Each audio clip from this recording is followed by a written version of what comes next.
My Hero Academia, All Grown Up. Chapter 13. The night air was calm and cool as Uraraka walked quietly beside Bakugou. Truthfully, there wasn't much to say between them now that they had left the hotel far behind. She had regretted not talking to Mina before she left, but it was too late for that now. Bakugou had undone his tie and the top two buttons of his dress shirt. He walked beside her with a slight frown. His hands were restless in the pockets of his slacks, and he was anxious to get her home. Despite that, he didn't quicken their leisurely pace. Clearly, her shoes were beginning to hurt her feet. He had noticed that her steps had changed, and she walked along a little more awkwardly now. He caught her pulling his blazer tighter across her chest, and the sleeves swayed from her shoulders, dipping more than halfway down her skirt. The silence between them wasn't uncomfortable, but it certainly had an edge to it. It was like both of them had something to say, but neither wanted to be the first to speak. So, they opted to walk in silence. They were nearing Uraraka Street when she suddenly halted on the sidewalk. Bakugou watched as she ripped open her clutch and began rifling through the wallet-sized purse desperately. He furrowed his eyebrows at her dismayed expression. "What the fuck are you doing?" Another moment passed before she gave up searching through it and used one hand to rub her temples. "I locked my key inside my apartment. I must have forgotten it in my other purse." "Fucking really?" Bakugou closed his eyes and huffed a breath of irritation. "Where's your spare?" She laughed airily. "It's in America with Deku." She couldn't help but feel ridiculous. Bakugou fought against all the impulsive insults that piled up in his throat. Fucking fantastic. She wanted to slap herself for her idiocy. "Well, I'm sure I could stay at Mina's place. I'll just wait for her outside my apartment." She moved to continue walking. "It's no big deal." Bakugou desperately wanted to roll with that plan, but he couldn't keep the scolding image of Mina and Kirishima out of his head. "I can't just leave you there by yourself." "Sure you can," Uraraka defended as she slowly began to walk again. "No." Bakugou's gaze signaled for her to stop walking. "You have my coat, and that thing costs a fortune. There's no way I'm leaving it with you." She smiled awkwardly. "All right. Well, do you want to wait with me?" "Fuck no." Bakugou rolled his eyes. "Those two will take all night before they get here. You'd be lucky if those dipshits even bothered to answer their damn phones." She was at a loss for words. "Then I guess we could just go back." Bakugou considered all the options before he decided to start waving down a cab. "Don't be stupid, round face. Your feet would never survive the walk back, and I don't want to be around our idiot coworkers any more than you do. We'll just go to my place." "Your place?" Uraraka sputtered out, shocked by his even tone. Bakugou watched as a cab began to pull over. "Don't sound so surprised, round face. Just get in the damn car." She hesitantly walked up as the cab came to a stop and followed him inside. She was silent as he listed the address to the driver, and she subconsciously pulled on the fabric of his blazer. Once the taxi began to pull into traffic, she glanced at him. "Are you sure that this is okay?" He didn't answer her, but nodded his head once. He was pretty stressed out by the prospect. It had been a few years since he'd invited a woman over. But this was less of an invite and more of a necessity. The biggest reason was that he didn't want to hear a fucking word from the two idiots that had lectured him earlier tonight. Those nosy dipshits would have no qualms grilling him about his conversation with Uraraka, and he'd had enough of them in one night to last a lifetime. It was easier to avoid them altogether even if he had to open his place up to the source of his biggest stressor. "Thank you," she muttered quietly and looked down at her hands. "I feel like such an idiot. The building manager can open it up for you in the morning." Bakugou growled the words out. She nodded silently and tried to focus on the movements of the car. She turned to look out the window and noticed that they were entering into a much nicer part of Tokyo's residential districts. The buildings were tall, well-maintained, and relatively new. The shops on the ground floors were higher-end, and the restaurants had pleasant storefronts. Even the landscaping looked well-trimmed and taken care of. Is this what higher-ranking heroes could afford? The cab came to a stop outside a minimally tall granite slate building. Bakugou rudely paid the cab driver before he followed her out of the back seat. Once he emerged, he observed her looking up at the building with a slight smile on her lips. "What?" he asked gruffly. She blinked and turned her attention onto him. Oh, nothing. She felt her smile grow a little more. This place looks nice. Bakugou scowled. Yeah, I know. It's better than the dump you're living in. Her smile disappeared and was replaced with a frown. Figures you'd say that. Well, I'm not wrong. Bakugou defended with a snarky tone and made his way to the building's entrance. Hurry the hell up, round face. Uraraka started and hurried after him. Hey, you're the one that invited me here, remember? Bakugou scoffed as he grasped the door handle. And I'd be just as happy to leave your ass here on the sidewalk. She frowned again. Then you wouldn't get your jacket back. Who's holding all the cards now? Bakugou snatched Blazer off of her shoulders before she could even finish her response. I guess I am. Not fair. She bit back and crossed her arms. Bakugou glared back at her. When have I ever been fair? She didn't have a comeback for that one, so she just held her glare and hoped it sent a strong enough message. Bagwo slung the jacket over his shoulder and smirked at his victory. No more smartass remarks, round face. And here I thought you might actually have a mouth on you. Figures. She huffed resentfully. Well, at least I don't have to resort to insults to have a smart mouth. But I'm still holding all the cards. Bakugou held the door shut. You're the one that locked yourself out of your own apartment with no jacket and shit shoes. I'd say I'm actually being a pretty decent guy. She stared at him and found herself without a response again. So, what do you want? He smirked wickedly at her question. Grovel. Grovel. She asked with an exasperated tone. You want me to beg to come in? No. Bakugou maintained his smug expression. I want to hear about how you think I'm the best hero there is. In fact, I think I'm a bit of your personal hero right now. Uffed, she rolled her eyes. How egotistical of you. Typical. Fine. Bakugou shot back and opened the door wide enough for only himself to get through. Have fun walking in the cold. He began to shut the door behind him and smirked when she caught it. Ugh, she groaned. All right. He paused and pushed the door open a little wider. Let's hear it, round face. She shuffled in place for a minute and reconsidered, but he didn't give her much time before he began to inch the door closed again. You, she started wretchedly, are the best hero. She swallowed up a large portion of her pride. Personal hero. He felt a rush of victory. I'll never let you live that shit down. Can I come in now? She asked, disregarding his claim and trying to shake off her humiliation. He released the door handle so that she could let herself into the building. Hurry the hell up. You've wasted enough time already. I wasted time? She shot back incredulously. You know what, forget it. She shook her head and followed him to the elevator at the end of the hall. When they climbed in, she watched as Bakugou punched the button for the top floor. You have a high-rise apartment? Fuck. Bakugou shook his head. Not all of us live in squalor, Uraraka. She clamped her mouth shut and frowned. This was certainly going to be a long night for her. Maybe she should have insisted on going back to the hotel to wait for Mina. The elevator chimed and released them on his floor. She followed as he begrudgingly led her down the hall to his door. He slipped his key into the lock but held off turning it. I have 2 rules, he growled. Don't fucking touch anything and don't make a fucking mess. She frowned. I wasn't planning to. I've been to your place, round face. He stared at her with a warning gaze. It's a damn nightmare. Her jaw dropped slightly. It is not a nightmare. Don't flatter yourself. Bakugou finally turned the key and pushed the door open. And take your damn shoes off. She followed him inside, suddenly hesitant about the entire situation. How had she gotten here? This was not how she had thought her night would go.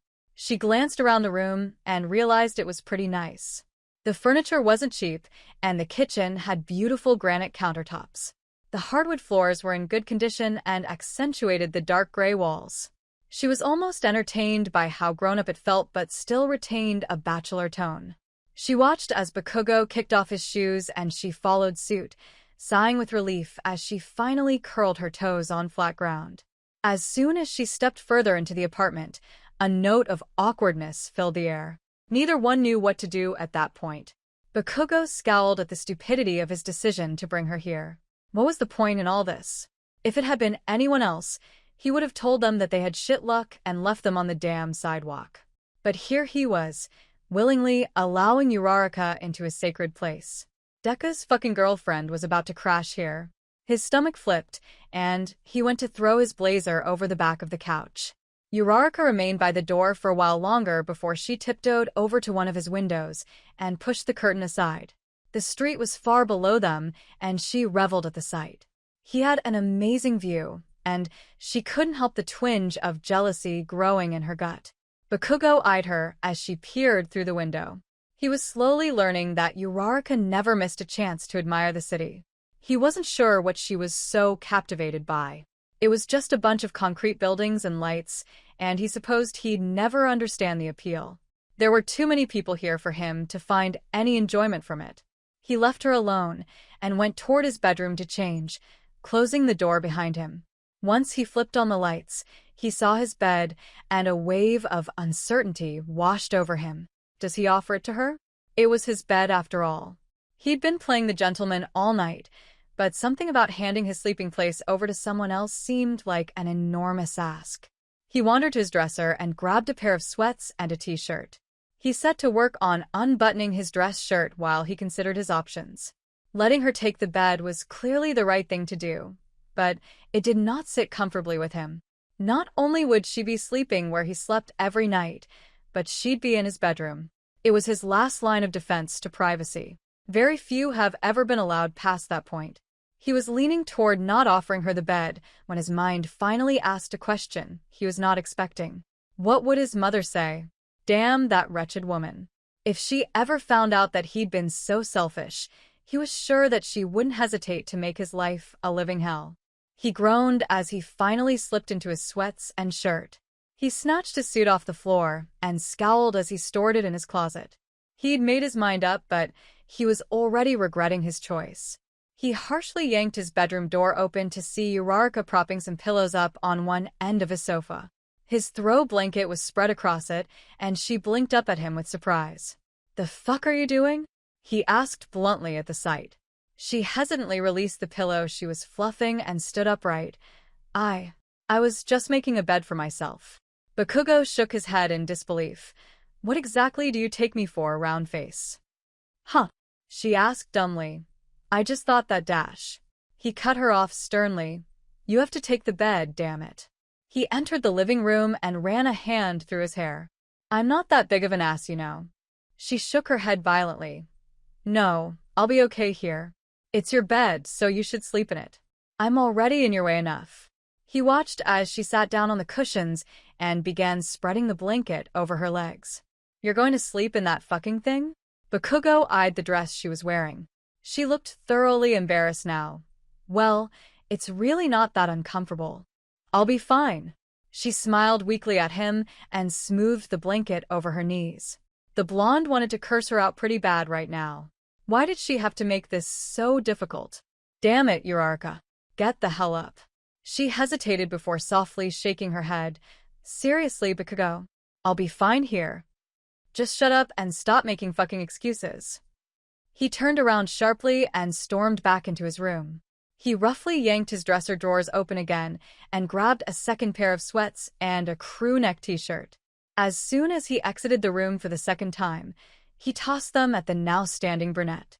"The bathroom is down the hall, and the bedroom is yours. I swear, if you're making a fucking mess, you'll never hear the end of that shit." She caught the clothes and chewed on her lip for a moment. Thank you." She tiptoed reluctantly toward the hallway. "I promise I'll make this up to you, okay? You can make it up to me by never breathing a fucking word to anyone about this." Bakugou grouched and wandered to the makeshift bed she'd made on his couch. She nodded and made a brisk exit to his bathroom. By the time she'd shut the door behind her, she was breathing heavily. This entire situation was so unbearably awkward. She stared at her flustered face in his mirror and slapped her cheeks lightly to try and rid herself of her blush. How stupid did she have to be to lock herself out of her apartment? She tenderly lifted the forest green sweats and black t-shirt from where she'd set them on the bathroom sink. Borrowing his clothes was the icing on her disgraceful cake. This was becoming more messy by the minute. She fumbled her dress off and slid into the borrowed items. They were baggy on her, and she had to tie the sweats tightly around her waist. The hunter green fabric drooped well past her feet and enveloped them. The t-shirt felt heavy on her shoulders, but they smelled freshly washed. It was a smell she couldn't quite put her finger on. It had hints of smoke and an earthy cologne, but there was something else too. What was it? She decided not to dwell on it and stared at herself in the mirror again. She glanced around the tiled bathroom for a hand towel and began washing her face, working off the thick layer of makeup around her eyes and the coat of foundation. Once she was rid of it, she felt completely exposed. The imperfections she normally covered up were now in the open for Bakugou, of all people, to see. She ran her fingers through her hair for a moment before she gathered up her dress and left the bathroom. When she re-entered the hallway, she noticed that the lights had been turned off. She carefully tiptoed back toward his bedroom and glanced into the living room. Bakugou was lying on the sofa with the throw blanket tossed haphazardly over him. He had his eyes closed, and she figured he was trying to ignore her. The sooner she disappeared, the better.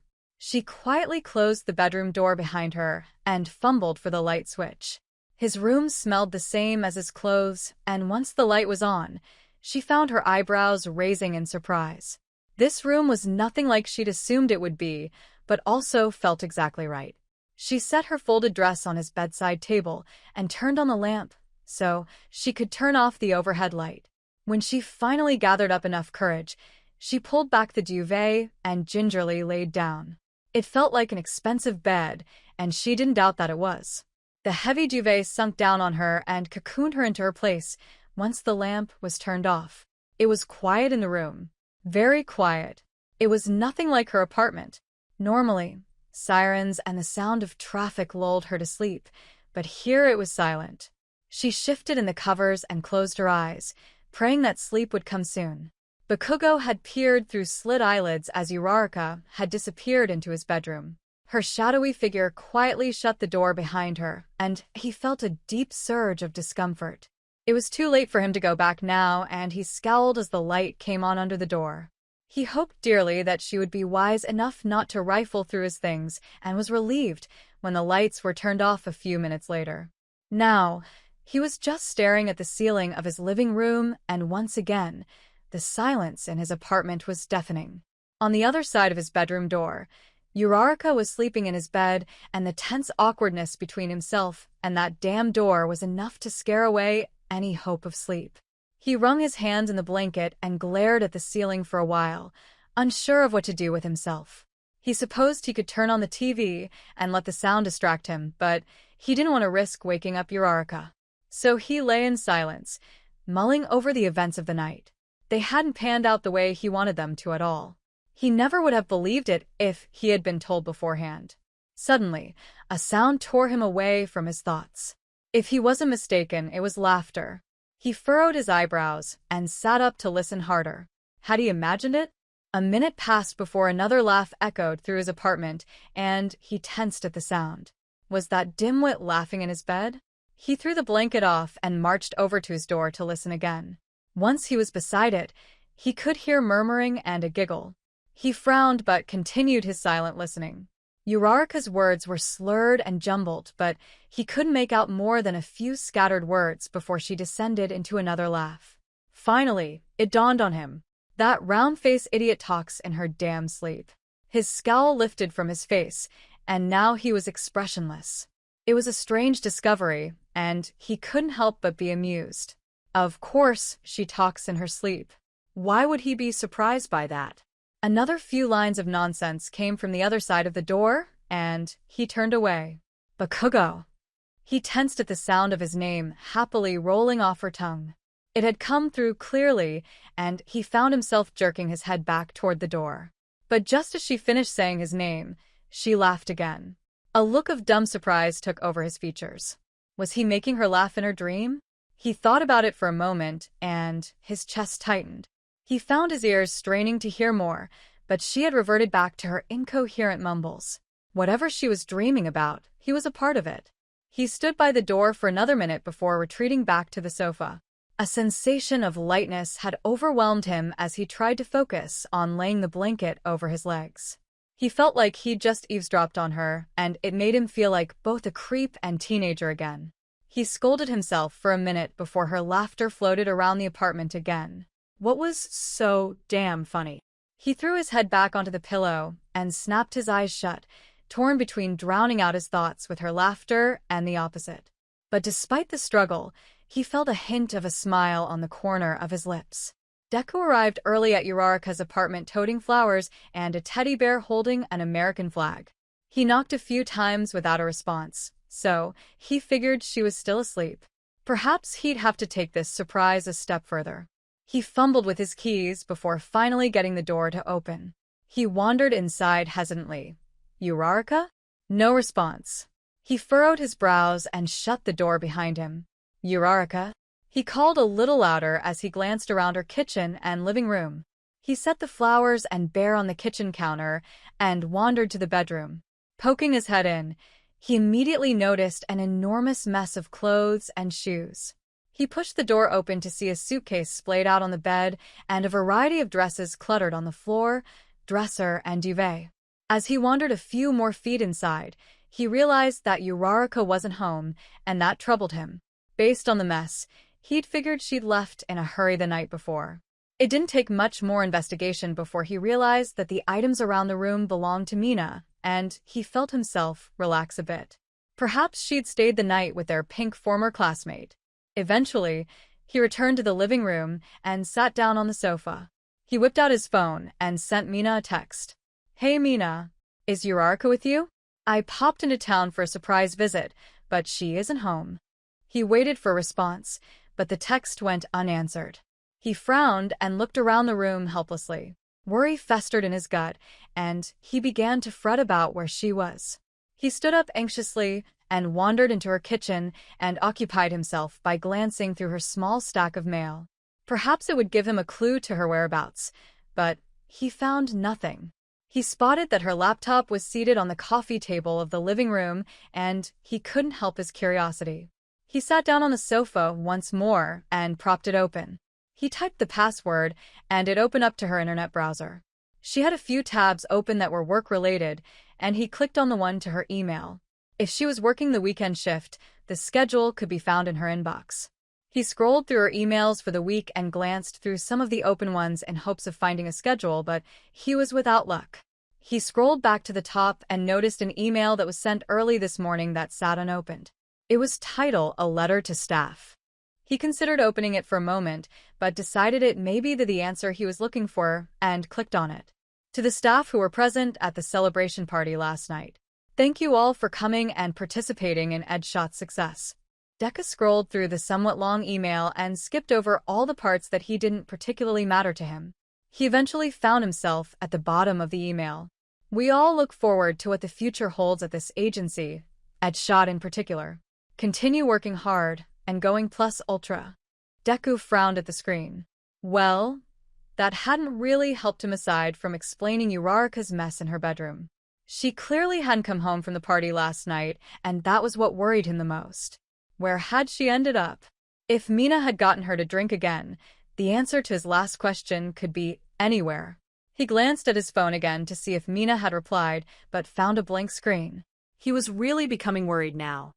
He'd been at her apartment for over an hour now with nothing to show for it. He turned back to the email to search through the responses, but a sound came from outside the apartment. Thanks for walking me home. Uraraka's voice came through the door as a key audibly was slipped through the lock. And thanks for last night, too. The key turned the lock while the other person must have responded, but Deku couldn't make out who it was. He stared at the door while it was shoved open. Let me at least make you a cup of coffee for your troubles. Uraraka released the handle and began stepping through the door. It's the least I can do. Doesn't change the fact that you fucking owe me now. Bakugou's gravelly voice was finally revealed the second person. Uraraka finally turned her head and looked inside her apartment only to see Deku seated on her sofa. She jumped and squealed with surprise. Deku. The one for all users sat frozen in place while he observed her, his face a mix of confusion and surprise. What are you doing here? Her tone was still surprised, but also had a note of accusation. Deku blinked for a moment as Bakugou came into view behind her. I was just... He struggled to find words. For fuck's sake. Bakugou scowled at the sight of his arch-nemesis. Why aren't you in America? Uraraka asked exasperatedly. Deku blinked dumbly for another moment before clearing his throat. I caught a flight here last night, and I dash. Are you going through my emails? Uraraka cut him off and boldly strutted toward the couch to view the laptop screen. Why are you going through my emails? Deku was at a complete loss for words. He shook his head violently. I didn't know where you were, so I just thought. He turned to look at the screen blankly. You couldn't just call? She felt her voice beginning to raise, and she was torn between anger and joy. You had to search through my things. It was supposed to be a surprise. Deku had no idea what to say anymore. He turned back to see Bakugou standing in the doorway. A smug grin was plastered on the blonde's features. What was Uraraka doing with Bakugou? What was going on right now? Uraraka leaned over the couch and shut the computer. What are you doing here, Deku? She stood upright and stared down at him. I'm going to get going. Bakugou shook his head at the scene. Forget about the coffee. He turned and exited, leaving the door open as he descended the stairs. Why were you with Bakugou? Deku finally found some footing, and he managed to look back at his girlfriend. That doesn't matter right now. Uraraka dismissed the question and stormed back to her front door to slam it closed. What is going on? Deku cleared his throat awkwardly. I wanted to see you, so I flew back for a few days.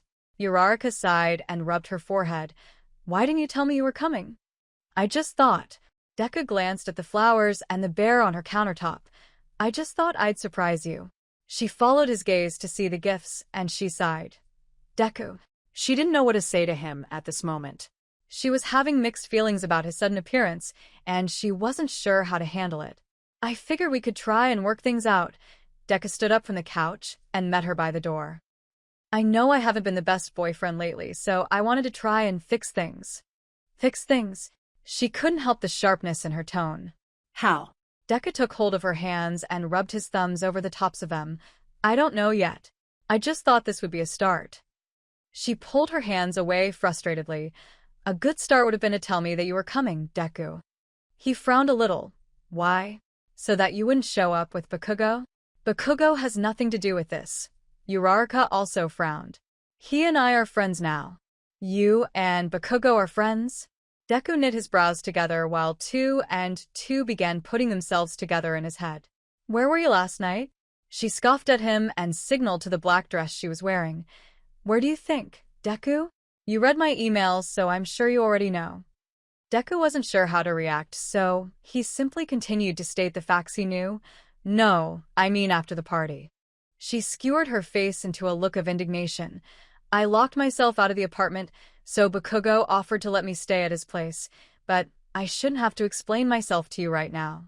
Deku was surprised by her forceful, matter-of-fact tone. Kaken offered to let you stay at his place? His own town was disbelieving. Yes, he did. Uraraka planted her hands on her hips. I did say that we're friends now, didn't I? Friends. Deku backed away and turned to show her his back. Kaken doesn't do stuff like that. Uraraka was put off by his suspicious tone. It's not what you think, Deku. He was just being nice. Another adjective that doesn't describe Kaken. Deku ran a hand over his face, and he couldn't turn to look at her right now. Is there something I need to know, Uraraka? She was silent, and her face fell into one of shock. Are you serious right now? The question felt small, but it was laced with warning. Deku finally turned to see her hurt expression. I just had to ask. He barely managed a shrug. It's just so hard to believe. Get out, she choked on the words. Please. She reached for the door handle. It was Deku's turn to be shocked.